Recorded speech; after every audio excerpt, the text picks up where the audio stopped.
Hello, guys. Welcome to another episode of the Self Series with Wildflower. I am super excited to be back on your screens. On today's episode, I have the amazing, gorgeous, intelligent Dr. Esther and Idota. If you know Esther, Hi everyone. you know that she is the brain. She's giving us buzzwords on Facebook.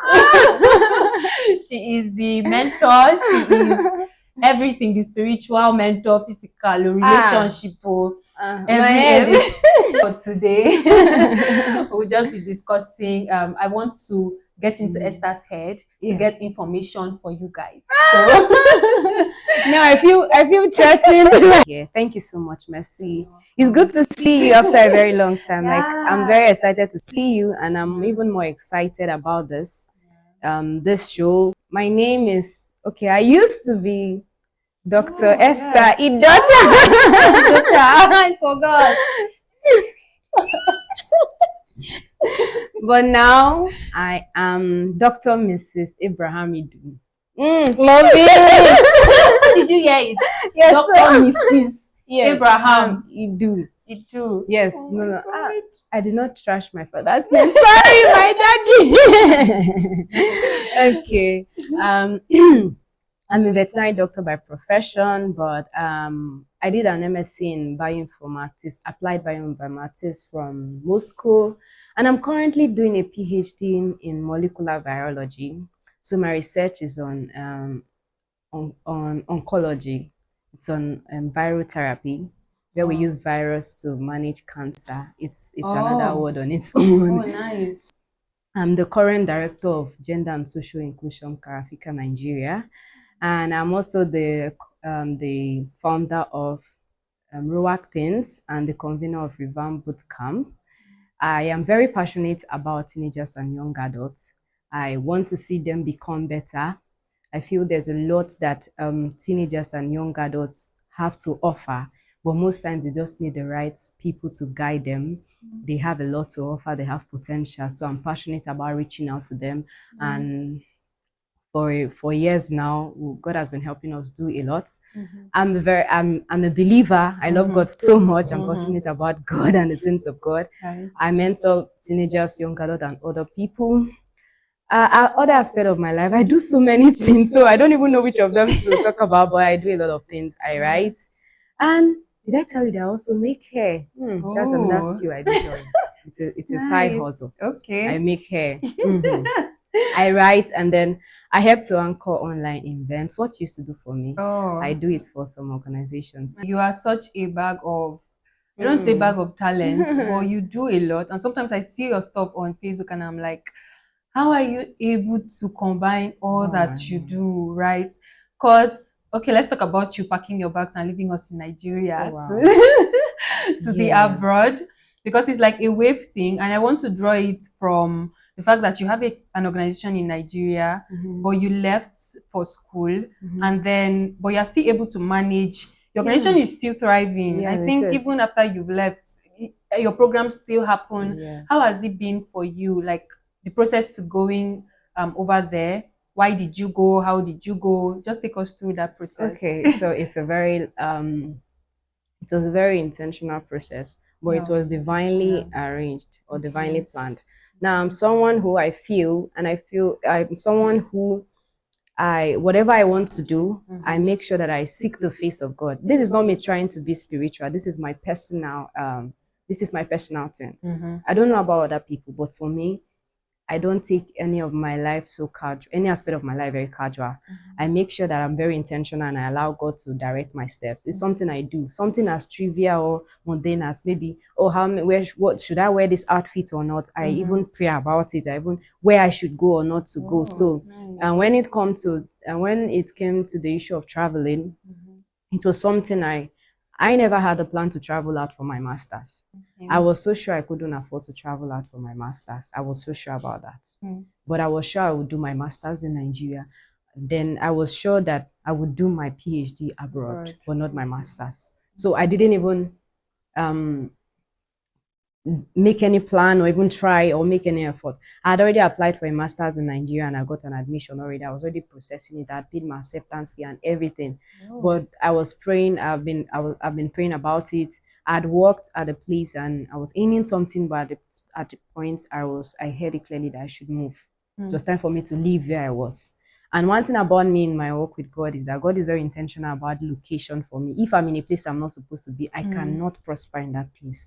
So when Oh. it was time for me to move, I had to leave. Mm.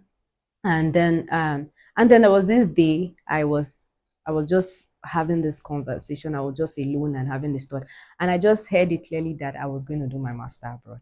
But I just told myself it's not possible. I don't have the money. I didn't know anything about a scholarship or anything. But I didn't know there was scholarship was a possibility. I felt that there were special people designed for scholarship or something, or there are people who could. And I like my parents had tried. I don't want to make them go Yeah. through the process of training me Training abroad you in masters. again. I mean, they Yeah. wanted to train me in Nigeria for my master's, Oh, so okay. why do I have to? So Stress them. yeah, so.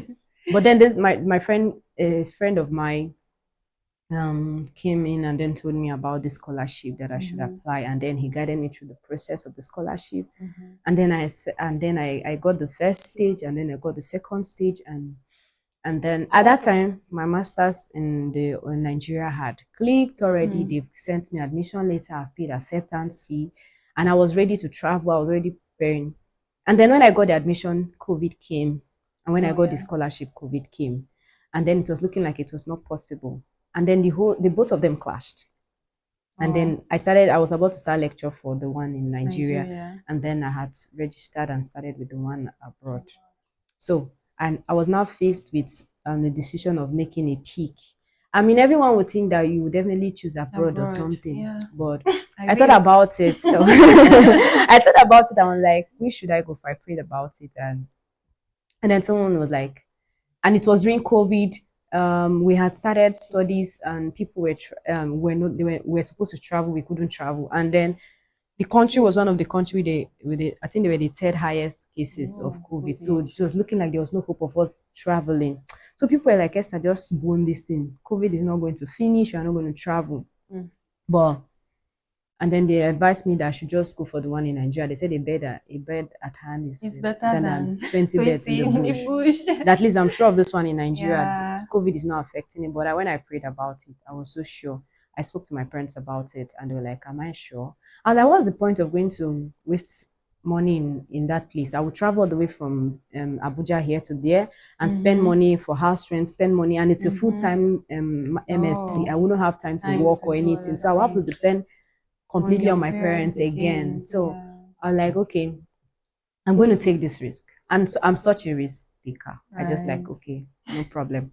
I take this risk and I took the risk and I just took off I went for the one abroad. They were like, Esther, no, this is a wrong move. I heard it so many times. People told me, no, this is a wrong move. Mm. You should, COVID is not, I don't think you're going to get your visa. Mm. So, but of course, from 2020, we got admission to 2021, we're studying online. Oh, And it was looking like, you'll hey, never Esther, share go. we told you. This thing we Yeah. told you. You know, this Oh kind my of, God. when people tell you something and then it's like, It's not you really to see? happen. Yeah. So, but I didn't really care. One thing about me, if I pray about something and I hear something, I do not get discouraged by what anyone is saying. That's one thing about me. I am very stable when it comes to decisions and when it comes to what I am sure that this is what God wants me to do about this time. It doesn't matter what anybody is saying. I'm so when once I'm sure that this is what God was saying and the Same. direction is taking me to, this is what it is. After a while, we got the visa, everything happened so fast. At that time, I'd finished my first year online. So we just had to travel just for projects and then defense. And that was also, even when people were like, Esther, you didn't even tell us. Even me, I didn't know it was going to happen this fast. So everything happened so fast. And then, of course, we traveled during winter when it was very cold. And then I arrived, defended my did my project, defended my thesis, and then graduated. And then I got scholarship for my PhD, and that's where I'm. And then I mean, I'm currently doing my PhD. Yeah. Please, before you leave here, you will release the grace for scholarships. Receive the grace in Jesus' name. Because it feels like you just be going from one scholarship to Yeah. next scholarship, No, you know. God is Okay, faithful. yeah, it is. And then I would also like to know, you spoke a lot about your relationship with God and how you've been able to cultivate like a relationship with God over time so much that you knew, you were certain that this is God's voice, and whether it is God, it will work. Okay, before I even go to that, I'll answer a question you talked about earlier. There was this time I remember that I sent you a message, talked about opportunities, and then I told you that and as much as it's good to want to go for these opportunities, one of the things you should be sure about is that God is leading you and God wants you to be in a place. Now, whether we like it or not, location is very important. You can be located anywhere, and then your prosperity may not be there. And then there are some persons that are doing very well abroad. There are some persons that are not doing very well there. And then there are some persons that are doing very well here. But of course, some people don't want to hear. They feel like, oh, you're telling us that because you're abroad, you don't want us to come. Yeah. All of us must come. If you don't want to come, then you might come Come back back. and all of that. But Right. I feel for me personally, location is I'm very intentional about my location because I feel that wherever I am, even if that place is a dry ground, it will become fertile because I'm there. For me, location is very important, and then understanding where God wants you to be. Now, I mean, look at you, look at the amazing things you are doing here, the community you have, the people you have around you, the access. Imagine if you were something somewhere else. Will you get that kind of opportunity or do so much? Not to say that you can't do it, but then it may take you longer, and you may not be able to get such opportunity at a go or immediately like that, because it took you so much time to build this level of relationship with people, gather this number of people and have this access. I mean, you can go abroad, people would have money more, but sometimes money is not everything. You can have all the money, you can have access to certain things, you can have good roads, light and all of that, but you may not have the opportunity to create impact for some people. I mean, this is not to say there are not people that there are not people that are abroad that are not that are doing well or not impact. Of course, there are people that are there that are doing well, that are progressing, prospering, and doing amazing things. But the most important thing is to understand where you are meant to be and allow God lead you. And that was why I had to tell you that at the point, not to discourage you or something, but to let you know that. I mean, I see what you do online. I'm like, oh my God, this girl is doing so much and she's doing amazing. Imagine if she's not here, if she was somewhere else, would she be able to do all of that? And of course, back to the question you asked. I mean, it takes a process. I mean, it's just like you have a relationship with you stay in the same house with someone, or you live with someone you spend so much time together with. Over time, you would build a level of relationship and recognize who the person is or recognize their voice. Now I discovered that the people that I spend most time with, I get to know their voice. There's some person that will call me and I'm like, this is this person that is calling, even if you like change your voice. And that's because of relationship has been built over time. Like a viral video that I saw about this priest that they did this challenge with him, that they all came, they spoke from behind him and they tried to see if he could recognize all of them, that his youth leaders. And then it was very impressive that he could recognize all of them by their voice. That means he has spent so much time with them to have been able to recognize each of them by their voice. And this is how you are able to get to know, recognize the voice of God and know what He's saying per time. When you continually stay in His presence, spend time in His presence, study the Word of God, pray. When you build intimacy with God, over time you get to understand and know where He wants you to be or what He wants you to do. Now, this is, of course, I came from a very Christian home, but and so it started from when I was little. My mom taught us quiet time. I got to know about quiet time. She was like, everyone, you should create a time where you spend with God alone. Different from the family devotion where everybody is praying together, that alone. And then she would say, she'd give us a book that this is write what God is saying to you. I'm like, Mom, how can I understand what God is saying?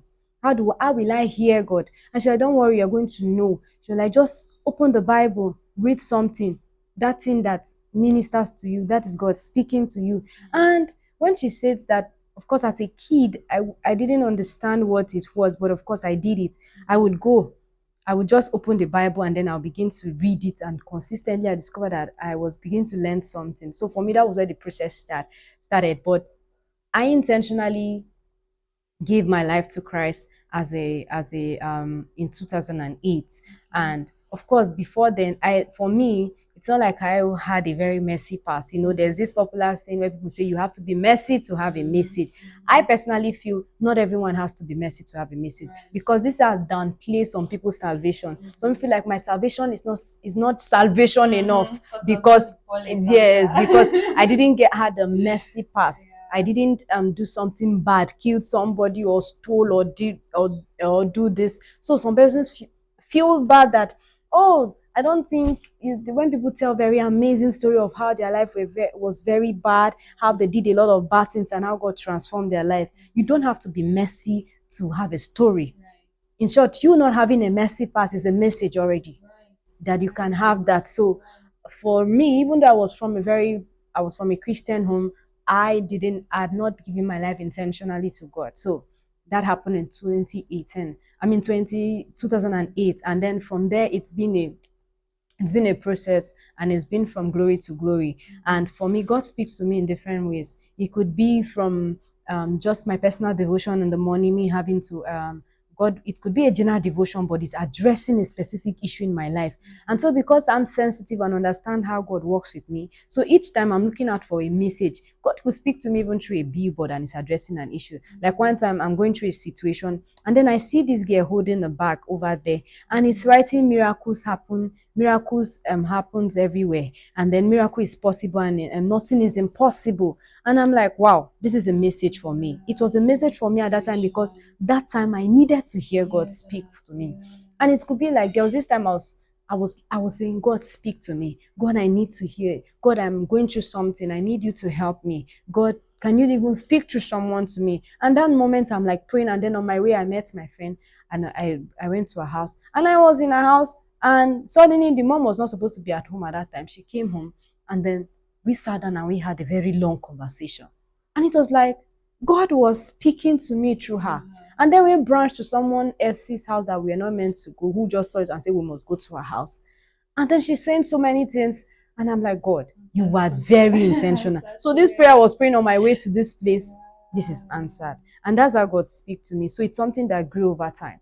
And it has to do with consistency in the place of prayer, consistency in your in your work with God, not just like today you are here, tomorrow you are not there. It's consistency. So it's something that grew over time.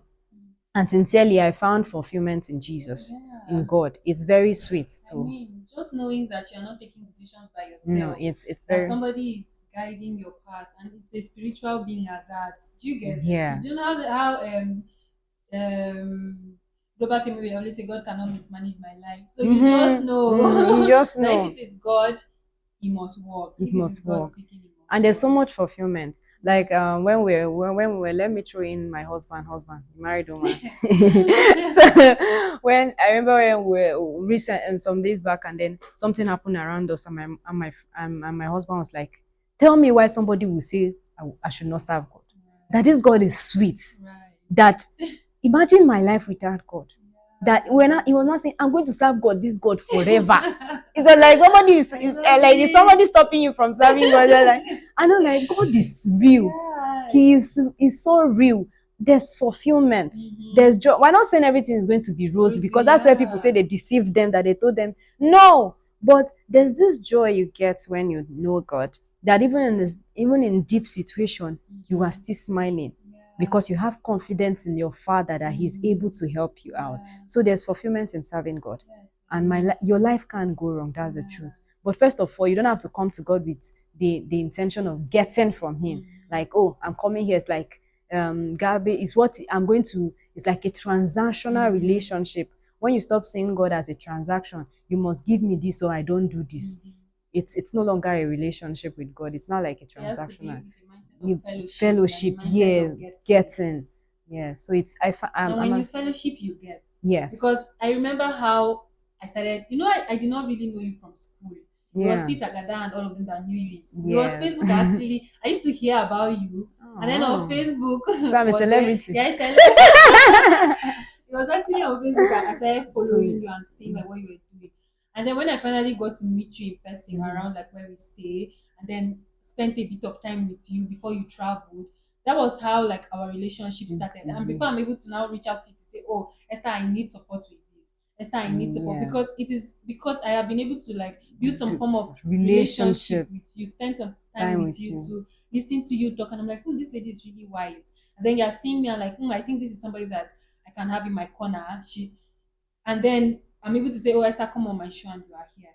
So it's Yeah. more of a relationship and fellowship thing first before it is a give me or Yes. And I remember that time, I remember we had this conversation that you yeah. said, how did I get to have certain people in my corner? Yes, yes, I That was how thinking did, about building and now I know that friendships. right now you don't need to tell, you can't ask me such question again because I realize you've Yes. been able to have a lot of people you now Yes. have a lot of people in your corner. See, the good thing with Esther is you ask her one question. I just asked her like we went on an action. I just asked her that question randomly.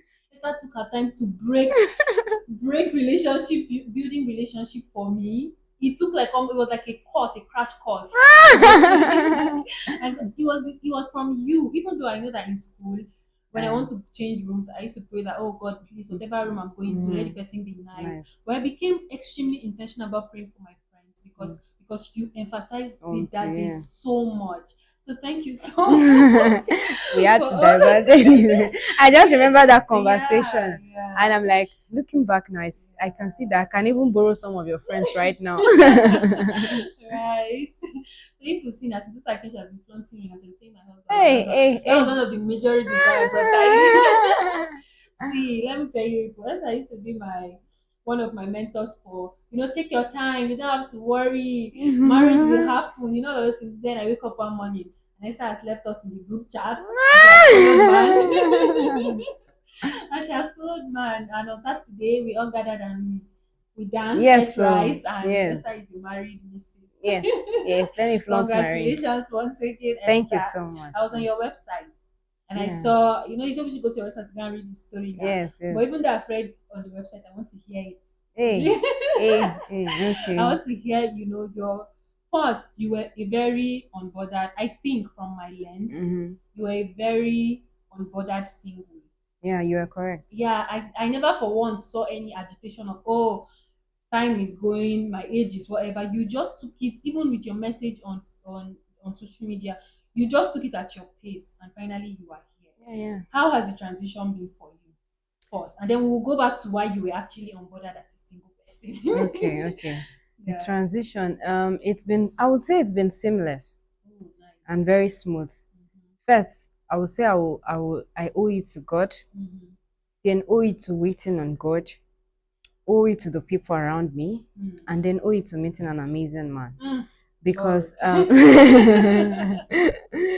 because owe it to God because it's God that has helped me this far, and it is the people around me has helped me to, they've not pressured me, and then they helped me transition easily. So transitioning into first of all, I had no idea I was going to get married this year. I was so sure I was not getting married this year. It was not even in my agenda to get married this year. So even when, that's why some persons were shocked and some people even made some assumptions, which are you should obvious assumptions right now, the kind of thing they would assume that, I'm getting married this quick, of course. But I just didn't, it just happened like that. Even one of my friends said, until he sees me on the altar, he would not believe that I'm getting married. Because this weeks ago, I'm telling him that, see, for the next 1 year, I'm not doing any relationships. I'm not considering marriage till even the whole of next year. And then the next thing I'm telling him, for me, I've always seen that being single, it's not something bad. It's actually a period of your life that you should be intentional about. So for me, there was no point being bothered, or I was very intentional about my single period because I felt like there are things I will, if I don't do them now, whether I like it or not, marriage would interfere. So for me, being single was something very amazing. But for people, some persons feel like, oh, it's not. I don't like the fact that people make singlehood look very bad. Like when you are single, and then they make people just jump from relationship to relationship or something. For me, I was very intentional about my singlehood. I felt I needed to use that time to build capacity, to find purpose, to create impact, to build my career. So I felt like if I get married, there are so many things I won't do. So I should do them now. I should go to all the schools. Of course, I can still go to school when I'm married, Yeah. but then there's some level of there are some things I need to achieve and I need to do as a single. So my singlehood was very, very. I'm very happy with how I spent my single phase. I created impact. I went to school. I learned so much. Of course, I made some money. I did some things. Yeah. I got, I feel, I'm very happy that I feel good and proud about my single phase. So Yeah. I was very intentional about it. Of course, during the period of my single, I got a degree, I got Yeah. an MSc, and I'm more than halfay into my PhD. PhD, yeah. And then I built I'm building a career, and I upskilled, and I would say that singlehood was very interesting. It was a time for me to learn, to grow, and it was something I was intentional about. Yeah. So was there ever a point where you felt scared that it will get to a point where you will not maybe find a husband? Because I mean, they say it all the time. Oh, you're taking that, you're going to school. By the time you get all the degree, who will marry you? Men will be Yeah, they intimidated. told me as soon as I was doing my master's, like, Esther, please stop. We know you like school too much. Just stop this your master. I was people will stop coming. They will be scared of you. Me, I told them that those are the kind of people I didn't need in my life. Right. First of all, I don't need cowards. I don't need someone who be intimidated by my level of achievement. So Yeah. I said I'm happy they should not come around because I want to attract the right people. What people don't understand is that there's a level of value you get, and you have, that you attract certain people that certain persons cannot even get access to you. Your standard increases, and even the kind of people you attract increases. So even the kind of person that were around me and that were coming around, they wouldn't they're not just anyhow people anymore. They're your kind of persons that you want. So it even increases the kind of people that come around you. But people feel like, oh, and that's why they even make people scared, like, oh, don't go to school anymore, don't get value for yourself anymore, because men will be scared of you. Yeah. You don't even need to be around that kind of man in the first place. So for me, I wasn't scared at any point that I was not going to see a husband to marry. Rather, I felt like, in short, the more single I was, the more I felt like the more my standard increased, actually, sincerely. After even certain relationship that failed, my standard went up high. Right. Like some of my friends were I scared won't give that certain people access to me ever again. yes, Right. I would. Now I know the kind of people that should never have access to me. So I would never bother that I would not get married. So it wasn't a thing of there were no men. It was a thing No, of no, you were no. taking your time. Yes, and I was waiting for the right Right time and person. trusting God. When I felt like when it was time, God was going to make it happen. So even when some persons come and tell me, "Oh, Esther, I think this thing is happening," I'll just be laughing. They felt as there was this time where one of my brothers used to like to pray about it during prayer, and I'll be laughing during the prayer, like, "Esther, are you okay? Why are you laughing and I'm praying?" Because I'm like, "Why are you praying for something like? Why are you disturbing God when I know that when it's time, God is going to make it happen?" So for me, that was it for me. Amazing. So now there is a Mister and you are a Mrs. So how has it been for you? How does it feel like being married? Is there any change? Do you feel different? Do you feel Of course, I feel a bit different. Like I went to see my older brother yesterday, and then the next thing I'm like, I'm going, and then I'm like, wow, this is real. Like I'm leaving the house. Of course, my whole family were there, and then I'm telling them goodbye because I'm going home with the man. And then it's not. Of course, that makes you realize. And then, oh, I remember I was asking my husband that, do you want to eat? Are you hungry? And then my older brother was like, "Are you? Why are you asking him that kind? What have you to bring food for?" I'm like, I was like, "Oh, this is how this is what it feels like to be married." Of course, there's a different, but like I said earlier, the transitioning from singlehood to being married was quite seamless because of God, because of the people around me, and because of an amazing partner. It didn't have to feel like God was very intentional about it, and it was a process. God leading me through the right time and letting me know when it was time, and then me waiting and then trusting God and knowing when to take a step or not. And then, of course, the people around me, there were no pressure. There nobody. Anybody that had to tell me about not my being married. It's people that were not really friends or close people. They're just people that I didn't. but there was no pressure. And then of course an amazing person makes it less stressful. Yeah. It doesn't make you feel. And then he keeps reminding me, see, Esther, I'm not, this marriage is not to come and box you or to put you in a prison. It's rather to make your light shine even brighter, to give you even more to give your life even more meaning. I'm not coming to stop you or to stop you from all that you've been doing. I'm rather coming to make it even more, to even make it even expand even more, and to even give it more meaning and all of that. And so it's a thing of support. He's support, coming to, yes, yes. And I not to discovered that stop he's someone you. that has actually been supporting even before we started the I went through our chat and I saw that he's been following me up on like, Esther, I like this thing you do. What way do you think I can help you with? You are very good at this. How can I come in? He's been very consistent at it, even when we're not even in a relationship. He's someone that has been very supportive of whatever I've been doing. So it makes you not to feel like you being married is something, you getting into marriage, something that's going to take you out of your life and make you. Of course, there's going to be a difference because you are getting married and somebody is becoming part of your life, but it doesn't like it makes you transform everything, that you are no longer who you used to be completely. Yeah. And the part where you talked about like zero pressure from your family, like I'm just imagining how, because you said at some point that even as at next year you didn't have like plans of getting married, and everything just happened, but there was still no pressure. So was it that your parents were really really unbothered, or they just didn't want to say it to you? Of course, I feel that the joy of every parent who want to see you be married. There were, of course, they would be a bit maybe bothered, but they would not put the pressure on me or ask me, when are you getting married? Rather, they would feel what was happening, that they were imagining if I was not, they were like, hope she's not feeling bad that she's still single. Hope she's not looking at her friends that are, because they hear me talk about this, my friend. I'll hear when I'm telling my mom that this my friend got married. She's like encouraging me, don't worry, your own time is going to come. Don't let it get to you and all of that. Oh, I love So it. and that's the kind of situation that was happening. And my dad would tell me that don't worry, you're going to get married and don't allow anybody rush you. Take your time. Go to all the school you need to go. My dad is the kind of person that feels that you need to go to all the schools. You shouldn't. That marriage is even a distraction. Oh my So god. like go to school. When you get married now, you'll be distracted and all.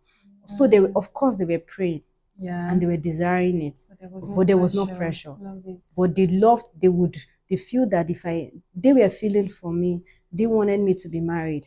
They felt like if I get married, I'll be happy or something. Yeah. I'll also be happy to be married. But no, at no point did they say, when are you getting married? Why My have you not friends are gotten getting married? married. Your friends are getting married, you're still single. Who is talking to you? When are you bringing a man? There was nothing of such. Love it. But of course, I know they were bothered. Yeah. I know they were praying seriously, Yeah. but at no point did they put me Sure, under pressure. I love it. Now let's go to you being a Mrs. and how you met the Mister, and how did it happen? How did he reach out to you? How did he toast you? Tell me. This thing is one of my friend called and our mates, one of our this thing called and I was like, this guy need to hold the he need to hold a conference and tell us how he broke into this guest. That what did you do? So you learned and learned. That what did you do? What did you say to Esther? Really? How did you break into Esther's heart? And how did you Seriously? do it? That, and I was laughing. Yes, they were like, he was like, we are going to sit down, and he's going to tell us, and he did it. I'm like, you're not serious. Does that mean my heart is full in stone or something? No, but of course, it took a period. Now people think that things are rushed or something, but they didn't know that this was a process that started before now. Okay. He had reached out to me a while ago, and then he said he wanted a relationship, and I told him I was not interested. I was not interested, and then he said, and me, I don't believe in keeping men on a queue. Yeah. I feel everyone deserves whatever they want, so you shouldn't make anyone feel like they are less or they don't deserve you or something. Like if you don't want them, let them go. Yeah. So I politely decline. I don't say I will think about it or make you feel like, oh, keep asking me out or something. I'll When you be ask me, I know praying. I don't want, or I want to pray when I know I'm not going to pray. And when you tell me to pray, I'll tell you clearly, I don't need to pray to know who is not the person. So Oh, please just, let's just, yeah. so, and I told him when he was like, okay, it's not a problem, but can we still be friends? I told him I didn't want any entanglement. And of course, he Hmm. uses that to yab me every time that look at you that say don't want You don't want the entanglement. You're a eye. man, then now with a You're man. married to I told him him. I didn't want an entanglement because I was like, I don't want a situation where you are hoping that Yeah, you I would agree accept. one day. So you shouldn't. I don't want that. So I told him I didn't want that, and that was my meaning of. He said that in pained him very well. Like how is it? Which how is he an entanglement? So he left me. I liked that he didn't pressure me. Mm. He didn't keep maybe begging or plead or making it look like something. He left me, and then he tried to like be friends with me and all of that. And of course, sincerely, I was not just willing to. I felt like if I don't want someone, there's no point keeping him around me and giving him false hope. So Yeah. I didn't want to have anything to do with him. I Mm-hmm. wanted him out completely. Mm-hmm. So when he saw that my energy was very, very low and was the vibes was not good, he too just withdrew a Withdrew. bit. And of course, there were few times he tried to start a conversation. Of course, I always didn't give. It was not receptive until last year when he came to over. I didn't even know he also got a scholarship and was coming for School. school. And of course, I just got to know social man that he was coming, and then um he tried to reach out to me one time. I said, oh, he got the same course that I did in my master, that if I could put him through something. I said, no problem, it's fine. And but after that, when he saw that I was not really being very receptive, he just let me be. So even when he was coming, he didn't tell me. It was the day of his arrival. And then someone was supposed to go and pick him from the airport, and then they said, and then the person didn't have time, and they're like, and the person reached out to me, told him that he should reach out to me. I was like, these people, okay. I was so angry because I didn't want to have anything to do Let with me the guy, see. and then they are saying I should go and pick him. But even though I was very upset, I couldn't imagine anybody being stranded at the airport. So I was like, okay, I'll go and pick. And I had something to do. I had a presentation, but I still couldn't imagine leaving someone Yeah. at the airport. So In I a left the strange presentation. country. Yes, in a strange country, I'm coming for the first time, and it was cold. So I just left what I was doing and went straight to the airport to pick him. Even when I got to the airport, I didn't even speak to him, nothing. I didn't even want to have any conversation. Like, entered, let's go. I was quite not very nice, Yeah. but I was still nice enough to go and pick him. So I tried. Give yourself the credit. I mean, it was so I picked him and I couldn't even wait to take him to the school. But then I had already arranged with somebody. I called somebody that was in the school and could help him. That the person should wait for him Okay. and pick him up and then take him through all the Oh, process that's of still the nice. years. So I called someone. I called a number of persons that I knew that were going to help him throughout this stay. They were in the same school because at that time I was no longer in that place. So I had to call somebody in the same school that was going to guide him. And so I just left him I just came out and then he went there and then that was all. And then when we started attending the same church in there, and he tried to also still see if he could still have conversation. Of course, I was not forthcoming. There are times he would try to take pictures with me. I was always running away. And like that, and of course, when he saw that the resistance was much, he let me be. And I like that part that he didn't pressure me, he didn't try to Yeah. disturb me so much. He just left me alone. And until that period I said that I was praying and then God said that, and then during my devotion I saw that Yeah. scripture that was talking about it's no that was talking about when One one can person chase 1,000. thousand two Two. would chase 10,000 and then one person can't keep the same one, and God said, are you not tired of being alone? Don't Are you not tired That of being one. are you not tired of being an I can imagine independent how woman? direct it was. Yeah. Don't you want to chase 10,000? Yeah. And I'm like, so who? And of course, the thoughts came into my mind. Oh, And I'm like, this person had already blanked long time ago that it's not possible. That am I going to be the one to talk to him that is not possible? I mean, let's work. Why not we work with people around me right now? People that are talking right now. And then I just say the simple prayer, if indeed this is the person, let him, let him it's been come months we back. had not spoken at that time. Yeah. So it's not possible. I feel like it's not possible. That if indeed is this person, just find a way to make it maybe come around. Mm. Because of course I've been unbothered for a long time. I didn't care if I was single because I knew that when it was time it was going to happen. And so I just let it be. And then 3 days, a few days later, we had this picnic. Okay. And I had worn this I don't know what they call this outfit. This it's a pinafore or something, a jean one. And then I wore it, and then I went to that picnic. I was the one that I was the person that was majorly in charge of the cooking with some. So I when we finished cooking, we didn't have time to dress up. Like I wasn't looking so good that day. I told them I was not, and it was like this outfit is fine. Let's just go. So we went there. We came and we served the food, and after, and then not knowing that this guy was there watching me, and he was like, "Oh, this outfit is very. You look beautiful. You look beautifully different." And then he called me daddy for the first time after a very long time, and he was like, "Esther, I liked your outfit today. You look beautifully different." And on Sunday, they actually called me on Sunday the next day. I had dressed, cause I wore a particular dress. And then he was like, "Esther, you look very beautiful. Just like you looked yesterday. You look beautifully different." And I was like, "Esther, I still like you. I'm still interested in you. I Lord. still I still want to marry." That's how Oh my it God. he actually said in a very funny way, Nidoma. He Okay. said it in a language. In a very funny way. He said it in a language. He's a very funny person. He said it in a language and I was laughing. And for the first time we had a meaningful conversation. Conversation. And I'm like, wait, Esther, Right. if you had been talking to me like this, by now would have been married. And then he was like, okay, why don't we have like a date? Mm. Like, just hear me out. You've never really given me an opportunity to speak to you. And here, if you hear me out and then you're not interested, it's fine. Right. That Aw. it's not like it's not a do or die affair. And then we are Yeah. still brethren, whether you agree or not. And it doesn't make you a bad person or anything. And then we are still going to be friends. We are still going to be brethren. So, and I'm not going to, and you're not obligated to give me an answer. That let's just sit down and let's just have a conversation as Conversation. friends. That I just want us to have a conversation for the first time. And then I agreed.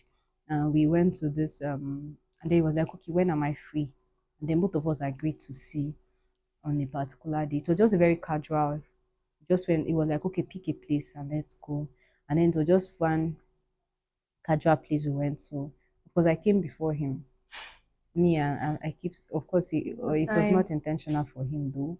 We went to a very very small place and then we spoke for a while, and then of course he told me what was on his mind and everything, and then I told him that it's nice, oh, but I don't feel the same way right now. That I don't feel the connection. I don't see it happening. And not that I don't see it anymore, I don't feel anything. So, but I'm going to give it time. I've heard you out, but I'm not promising anything.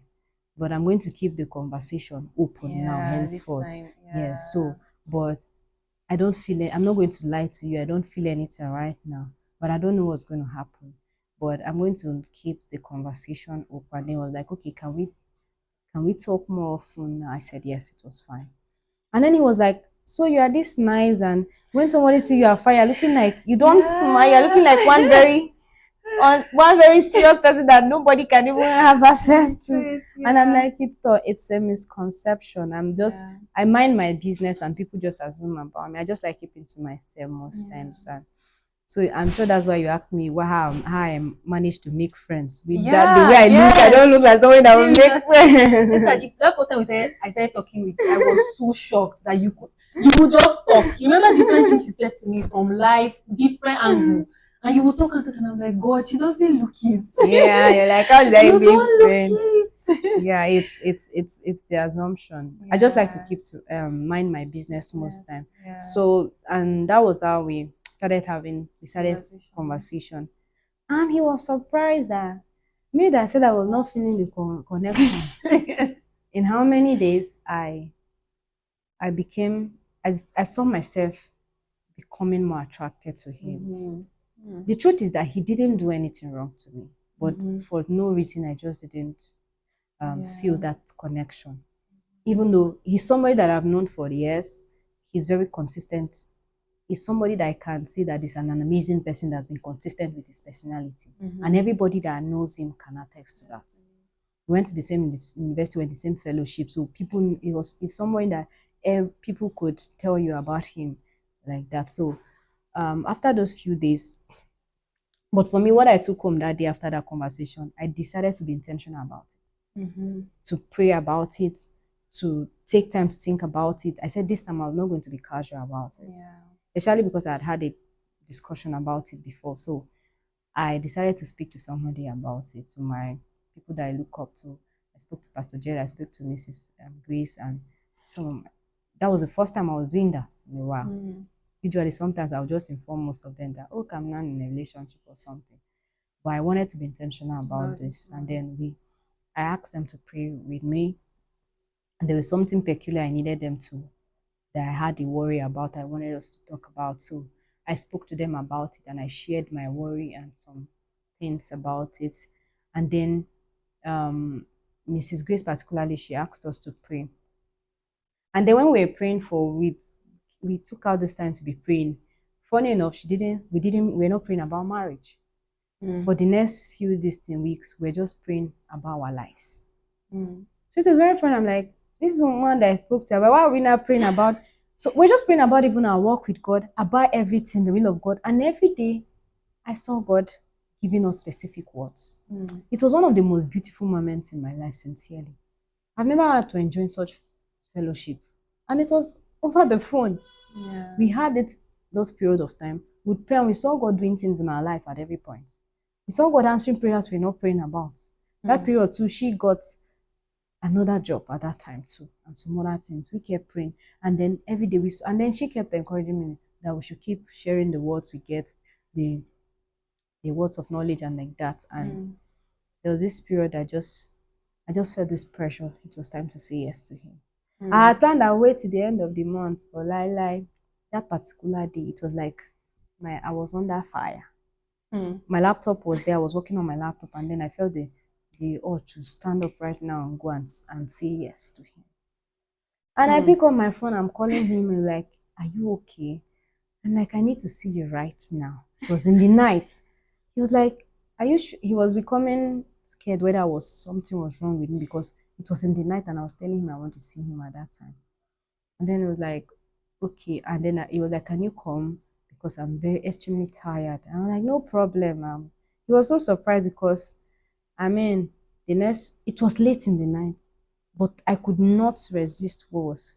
And that was Yeah. I mean, I had already planned that I must, even though I heard that it was time for me to say it, I refused to.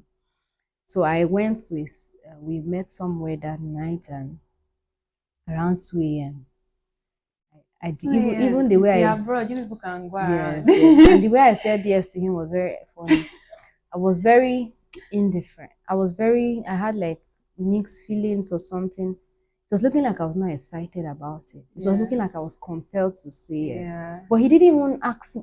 At no point did he tell me that, when are you answering me or this thing? He didn't tell me that. I was the one who, and when I spoke, my opening speech was looking like I was going to give him heartbreak. And I'm like, I don't know where this is headed, but I'm willing to start this with you. That was my answer. Let me know where we are. Because Let's sincerely, start. yes, because sincerely at that point, I had some experiences that were not so pleasant. So Yeah. I was Be skeptical careful. and very Yeah. being careful. Mm. I feel like I'm someone that I feel like I better remain single for as long as I can than to be in an unproductive relationship or to relationship that is headed nowhere. Mm. So I didn't see the need to be in a relationship if I mean I'm very okay being single. I'm very Mm. productive as a single person. So but I don't need see the need to be in a relationship, and then I'm somebody who I put my whole heart into someone, and I'm Yeah. so very intentional about relationships. So because of that, when the relationship ends badly, it affects you so much. So I didn't want to go through that process again. So, but him, he was even asking me, "See that you're not happy. The way you're looking, it's as if it's as if it's It's the Holy something." Spirit that is Yeah, pushing you. yeah. And of course, I left him that day, and then we left that day, and then we had another. He was very excited and Mm. happy, and then me that was not sure of everything.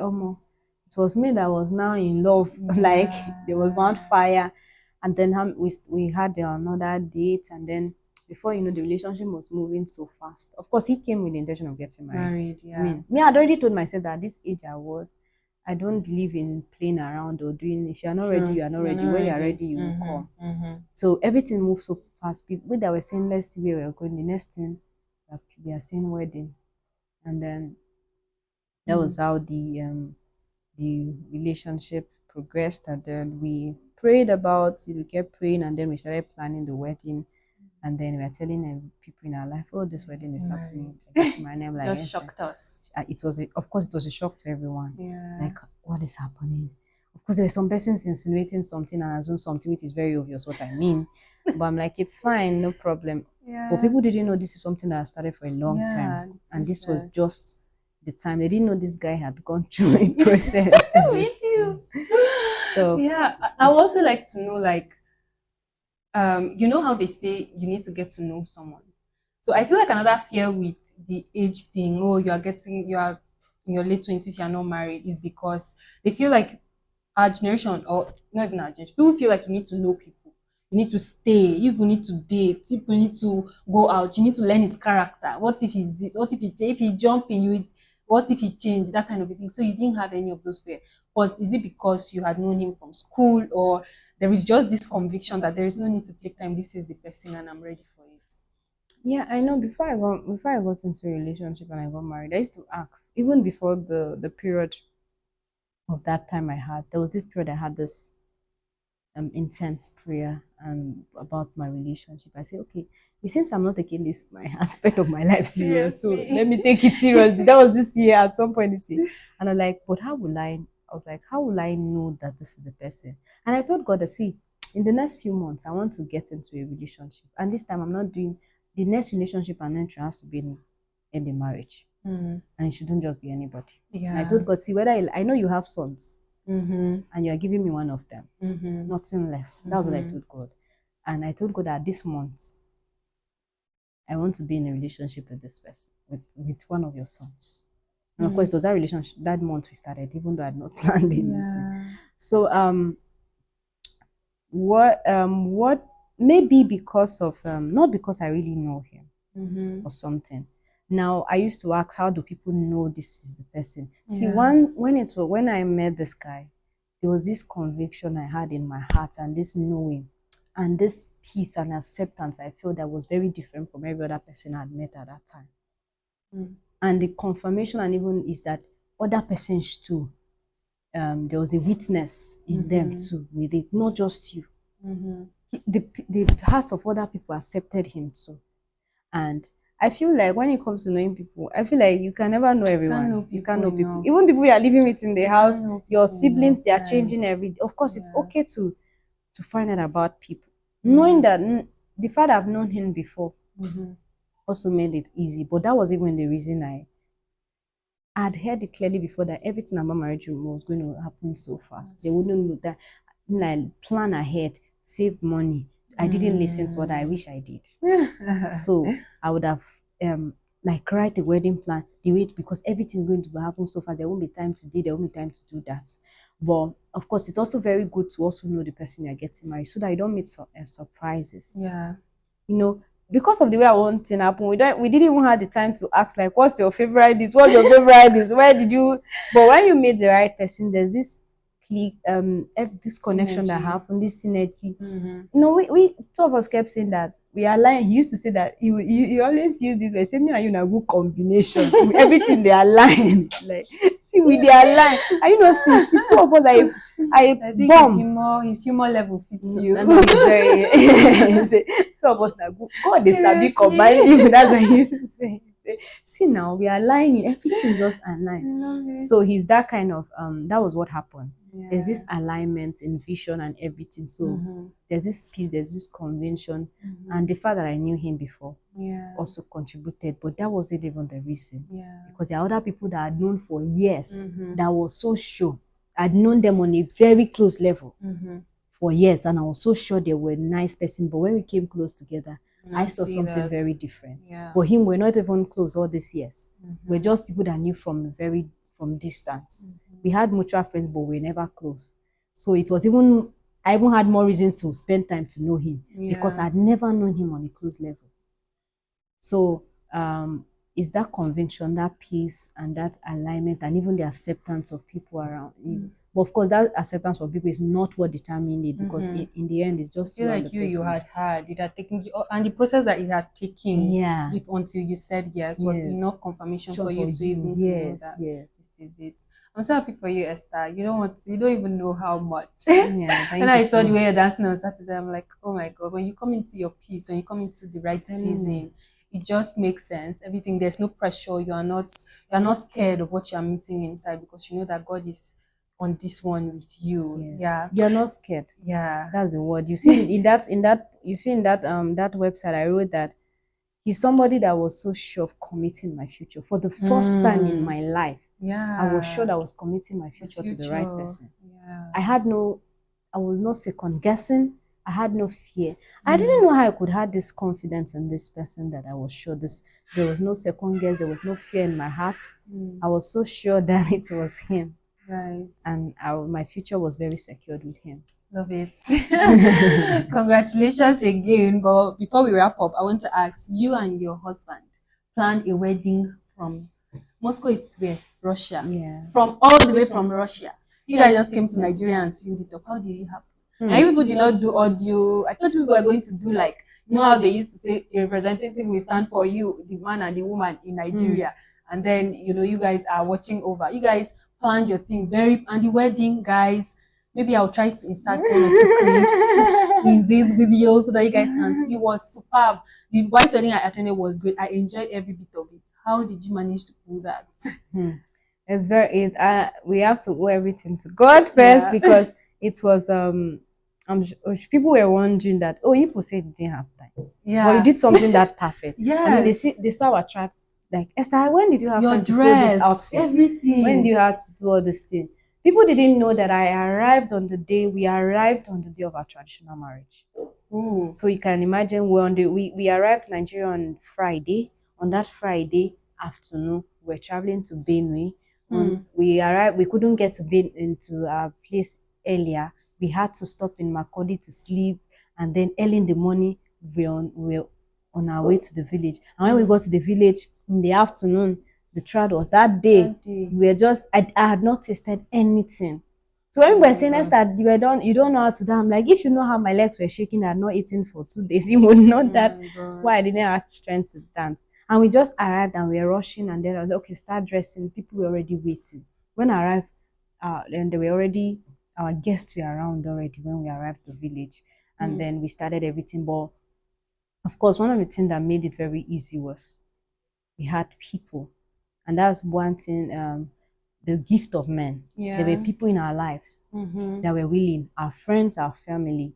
We had like one of the things when we decided and we prayed that where did God want us to do this wedding? Of course, it didn't make sense to people that were traveling all the way to do it, but we prayed about it of where, when, and we knew exactly what we wanted to do. It didn't matter if people were okay with it or not, but we prayed about it, and we started. So one of the things we did was we created like a central planning committee, which were made up by sincere our friends that take us like theirs, people who take our things like their own. And so they were willing to go all the way with us, and we had meetings every single week, planning. And this group were made up of our friends and even some of my family members, like one or two of my siblings were inside too, but they were majorly my friends.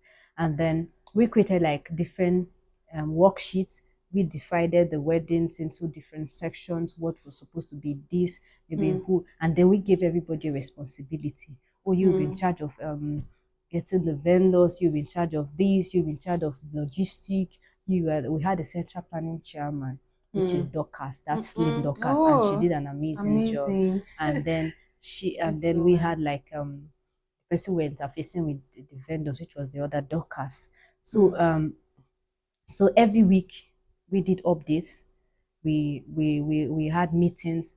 What have we done so far? Love What do it. we need to do? And then where are we right now? And so Right. every week we did that, and every week we prayed. every week we prayed for like 30 minutes and then we planned for 30 minutes. That's what we're doing. This was excluding the other calls we had to make and all the meetings. So this was one. And of course, my family too, there was a period my family were having weekly meetings and almost daily meetings. We're planning this thing. So this was what made it a success. So and we intentionally chose the kind of people we wanted to use for certain things. So and because we chose friends and then because of the kind of families we're coming from, everybody put their hands together and we're there to coordinate everything.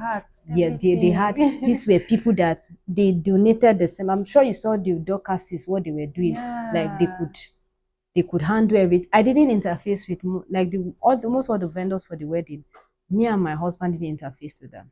It was hard. I took all the pressure, all the blames, whatever thing they would throw. Even when some of them requested for her number, she declined. She took off. So we didn't sincerely. I'm sure we're one of the first couple that didn't feel so much pressure or feel scared or nervous. People asking me, "Are you not nervous?" Well, I know it was because there were people that took off that load burdens off. But we're there planning with them. We're in all the meetings. We had organized everything. I and my husband had created all the spreadsheets and everything and decided we had like the first time we decided we're going to marry, we had this diary and we wrote everything we wanted. We wrote the amount of money we needed, what we're going to be used. Yes. What at what point would we do this? We put a date. Okay, this is the first introduction. This is the second introduction. This is what is required for this part. This is what. And then for my trad, what happened was that we decided we're going to just use home-based vendors to avoid spending so much money. To avoid. So when people saw my outfit and everything, they were thinking that I brought people from different. Everyone that did anything in that tradition, I came from that town. But I know you that made your dress in your hometown. yes. That Idoma attire was fire. And that's the thing, people don't value. It was so great. I loved it. it. It was the same. It was the same. It was too good. It was the same fashion designer. Your outfits were great. Yeah, and people don't know that sometimes it's good to not sometimes people don't value people around them. Yeah, we want to use the brands and yeah, looking at big names and they will not take their time. And then when you use people that are I'm someone that appreciates people around me. I feel that I should use the people that I should give them a platform and give them. I believe in people so much, so I don't believe in using big names and all of that. So even the decorator is our neighbor in the village. She did that. She did that. She did that decor. The only thing that was from outside was the cake, and it's because it's my in-laws, my sister-in-law's sister. Okay. So if not the MC, they were like, "Where did we get the MC from?" It's from that place. It's a member of our church. He was so good. He kept everybody tight to the end. The DJ is the first time I saw that a DJ came.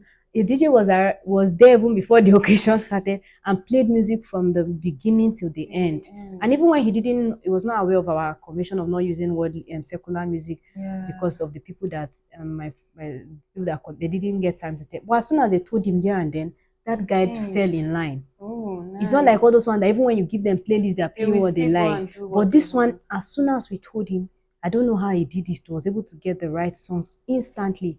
And his mic did not off, his gen didn't off, his light didn't go off till 11 o'clock, till the time we were done. And every single thing went so well.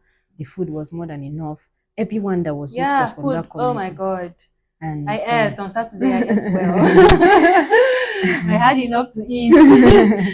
Hey, Esther has met her. Cinderella has met her Prince Charming, yes, so and they have whisked her away from us. I'm super happy for you, Esther. Congratulations. Thank you I know so that you will much. have a very amazing marriage because I mean, your entire story is a testament of the lead of God and the backing of God. And so guys, there is no time that is too late or there is no time that is too early. She already said it, no early, not too early, not too late. Provided you're in the will of God and you are convinced that this is it. And not just marriage, I feel like every aspect of our lives, right? Just being clear that this is what we are meant to be doing part time. Just takes off the burden, knowing that God is the one leading you. Thank you so much, Esther. Thank you very much. I know that there are a lot of other things about yourself that I would have loved to ask, but for time, but it's just beautiful to see that you are thriving. And because we see that she's thriving, we believe that we can also thrive. We can also do so much more. So thank you. Plus, the husband is here. Sir, please come. I'm going to stand up for the husband before we wrap it to say hello. So you people, and I'm going to ask him one question.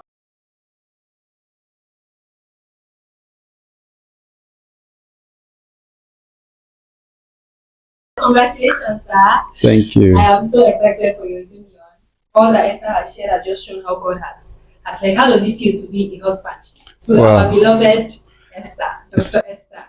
It's an amazing experience, and Right.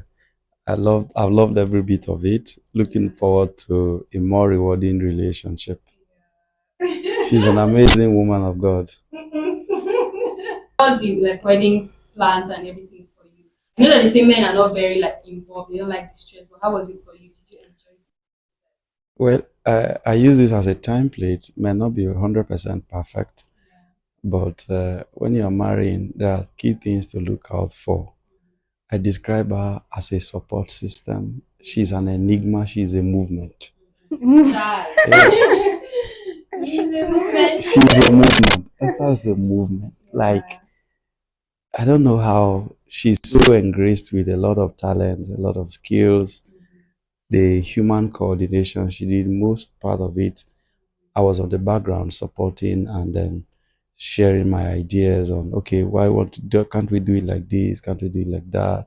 The whole generation of the idea and the management, the full-fledged part of it was done by her and her wonderful friends. And I'm so happy for you, Puss Union. I hope that the Lord perfects everything and make it a beautiful one for all of you moving forward, for both of you moving forward. So don't forget to like, share, subscribe.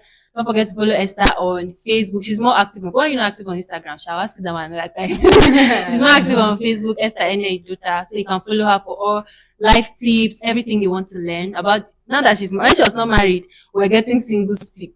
Now that she's married, be sure to get singles and married and married tips. So she's career, everything. Esther is a powerhouse, and I'm so honored to be associated with you. So And much. I look forward to doing many more things with you, Esther.